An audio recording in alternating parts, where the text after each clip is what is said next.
চলো আজকে তোমাদের সাথে Korean spicy barbecue chicken with sticky rice বানাই। স্টিকি রাইসের জন্য অবশ্যই জাপানিজ শর্ট গ্রেন রাইসটা ব্যবহার করতে হবে, ভাতের চাল সিদ্ধ দিলে কিন্তু হবে না।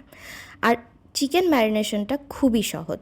একটা ডিম, একটু সয়া সস, 2 চামচ কর্নফ্লাওয়ার, জিঞ্জার গার্লিক পাউডার আর একটু লবণ। ঠিক আছে? যদি সয়া সসটা এর মধ্যে দিতে চাও দিতে পারো, নট কম্পালসারি। আর সাথে একটু ময়দা। এখন ময়দার সাথে যেটা করতে পারো, যদি কেএফসি স্টাইল ফ্রাইড চিকেনের একটা ফিল চাও, তাহলে আলাদা বাটিতে ময়দাটা নিয়ে জাস্ট ওটার মধ্যে ব্যাটারটা ডিপ করে তেলে ছেড়ে দিবা। তেল আমি খুব কম ইউজ করি, বিকজ আমার তেল পছন্দ না খুব একটা, যে কোনো খাবারই আমি কম তেলই প্রেফার করি।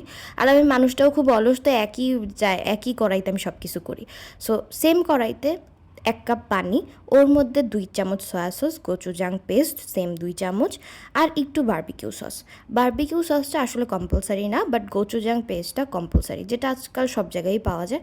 আর সাথে একটু চিনি আর একটু লবণ কিন্তু যে কোনো রেসিপির টেস্ট 100% বাড়ায় দেয়। আর যে ব্রাউন করে ভেজে রাখা ফ্রাইড চিকেনটা ছিল, ওইটা জাস্ট এটার মধ্যে ডিপ করে দিবা। And it's so tasty and so healthy.